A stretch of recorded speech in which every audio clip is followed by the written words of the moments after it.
Hurmatli mo'min musulmon bir tug'an, assalomu alaykum rahmatullohi ta'ala barakatuhu. Labbayk Allohumma labbayk, labbayk la sharika laka labbayk. Innal hamd va ni'mata laka val mulk la sharika lak deb kim aytgan birinchilardan bo'lib. Biz bardığımız yaxshi bilamiz. Abu Bakr Siddiq radhiyallohu anhu, Umar radhiyallohu anhu, Osman radhiyallohu anhu, Hazreti Ali radhiyallohu anhu'dan yaxshi bilamiz. Boshqa sahobalarning ömür bayanını oquyamiz. Biz bosh qatirib ko'rdik bu. Kim aytgan labbeyke Allohumma labbeyk deb. Birinchilardan bo'ldi. 7-hijriy yılı Peygamberimiz Muhammed Mustafa sallallahu aleyhi ve sellem Madina şahrında yaşap turgan bir uçurda Peygamberimiz sallallahu aleyhi ve sellem Macid şahrına, İsra şahrına, jana Rim şahrına xat yazdı. Peygamber sallallahu aleyhi ve sellem katında İslam jönündө, İslamlık şunçalı taza ekenligi jönündө düşüntürü ketip, jana Peygamber sallallahu aleyhi ve sellem özünü peygamber bolğonluğu jönündө dagы alardı kulaktandıra keter. Jana oşol qaysi mamleketке жазган болсо дагы ошо мамлекеттерди ислам динini кабыл кылышын сурап Пайгамбарыбыз саллаллаху алейхи ва саллям 3-4 мамлекетке кат жөнөтөт. Мухаммед Мустафа саллаллаху алейхи ва саллям Macid шаарына кат жөнөткөн учурда Сумама ибн Усал ошо маалдарда Macid шаарынын эң көрүнүктүү падышаларынын бири болгон. Мен мындай ойлоп карай турган болсок, Macid шаары бүтүн мамлекетке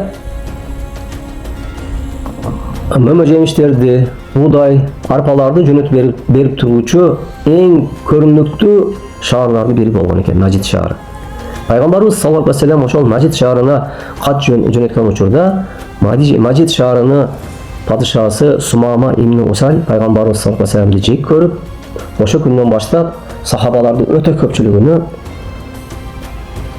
өлтүрүүгө дагы барган.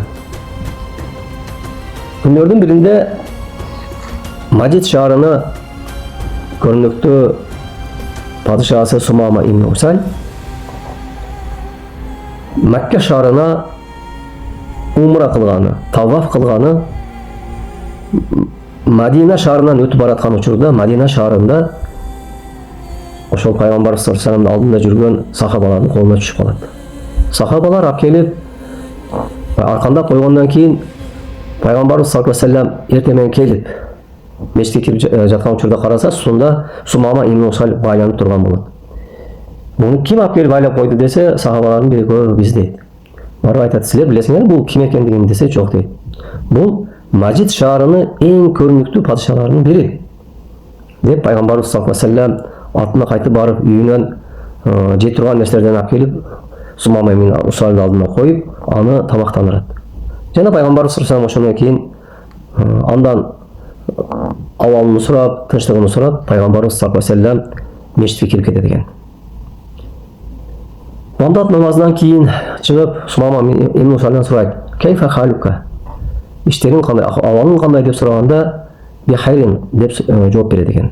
Пайгамбарыбыз саллаллаху алейхи ва саллям рахмат пайгамбарлардын бири, райымдуу пайгамбарлардын бири болгондугунан Сумама ибн Усалга эч кандай жамандык кылган эмес. Ошентип отуруп, 3 күн Сумама ибн Усалды тамактандырат Пайгамбарыбыз саллаллаху алейхи ва саллям, ошол устунга байлап койгон абалда. Жана ошол Пайгамбарыбыз саллаллаху алейхи ва саллям 3 күн өткөндөн кийин Сумама ибн Усалдан сурайт экен: "Сен кандайсың, абалың кандай?" деп. "Жакшы" деп жооп берет. Сумама ибн Усалдан Пайгамбарыбыз саллаллаху алейхи ва саллям сөз күтөт, кана неме дейт экен бул деп. Сумама ибн Усал айтат: "Эгер сен мени өлтүрсөң дейт, өчүңдү аласың дейт. Эгер коюп жүрсөң дейт, мен өз мамлекетиме баргандан кийин сага көптөгөн буğday жана арпаларды жөнөтүп берем. Мен сени өзүм ыраазы кыламын" дейт. Пайгамбарыбыз саллаллаху алейхи ва саллям жер карап туруп сахабаларга айтат: "Коюп жүргүлө" дейт. Сахабалар Сумама ибн Усалды коюп жүрүшөт. Сумама ибн Усал бошонуп таң калып турган учурда Сумама ибн Усальга пайгамбар саллаллаху алейхи ва саллям айтат: "Төрт таманын кылына кете бер" дейт. Сумама ибн Усаль кетет. Барып Мединеден чыккандан кийин Мадина шаарынан чыккан учурда бир жерде жакшылап жуунуп, дагы артына кайтып келет экен. Кайтып келип, "Мен сендей пайгамбарды көргөн меселем, сендей улуу инсанды көргөн меселем, сен чындыгында пайгамбар экенсиң. Мени 3 күн оокаттандырдың, тамак жегиздирдиң. Эми сен мени эч нерсе кылбастан коюп бердиң. Мен диниңди кабыл кыламын" деп Сумама ибн Усаль калима тайба менен калима шахадатты айтып динге кирет экен. Ошондон улам пайгамбарыбыз саллаллаху алейхи ва саллям сурайт экен: "Сен эмне кага кетип аттың эле сен?" деп. "Сен өзү кага кетип аттың эле?" Сумама ибн Усаль айтат: "Мен Макка шаарына кетип аттым эле, умра сафарына чыктым эле. Кабаны талап кылган" дейт. Ошол маалдарда ойлоп карай турган болсок, урматтуу момун тууганым, Кабанын айланасында буттар турчу эле. Жана ошо барган адамдардын бардыгы мусулмандардан башкалары. Булардын бардыгы жалаңач абалда Кабаны таваф кылчу эле.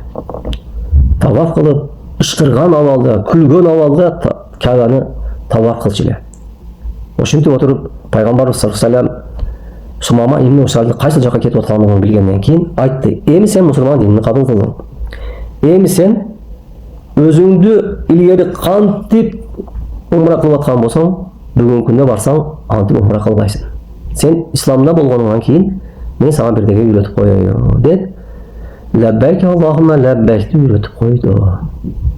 Лаббайк Аллахумма лаббайк, лаббайк ла шарика лак, лаббайк иннал хамд ва ни'мата лака вал мулк ла шарика лак деп Сумама ибн Усаль үйрөнүп алгандан кийин пайгамбар саллаллаху алейхи ва саллям айтат: "Эми ушул дуаны Меккеге киргенге чейин, Кабаны көргөнгө чейин сен айтып баргын" дейт. Сумама ибн Усаль ошол дуаны айтып кетип аткан бир учурда Мекке шаарына жакын калганда ошол жердеги адамдардын колуна түшөт экен. Колго түшөт. Адамдар көпчүлүгү айтат: "Сен өз диниңди жок кылып башка динге өттүңбү?" десе, "Жок" дейт. "Мен өз динимди таптым" дейт. Мухаммед алейхиссалам дейт: "Ушундай улуу инсан экенсиздер, ошондой инсанды ушу Меккеден кууп салгансыңар. Мени таныдыңарбы десем, биз сени таныйбыз. Сен Сумама ибн Усаль болосуң, Мажид шаарынын көрүнүктүү падышаларынын бири" дейт. "Анда эгер силер дейт ислам динин кабыл кылбай турган болсоңуздар, сиздерге дан дагы, буудай, арпалар дагы, мөмө жемиштер мен жактан күтпөгүлө" дейт. Ошентип отуруп Сумама ибн Усаль пайгамбарыбыз саллаллаху алейхи ва саллям айткандай кылып умра сафарына чыгып, умраны ада этет. Таваф кылып бүткөндөн кийин Сафа Марвада 7 жолу айланып, андан кийин чачын алдырып, дагы артына жолго кайтат экен. Күнөө кылып койбойн деп, артына эртерээк жолго чыгат экен.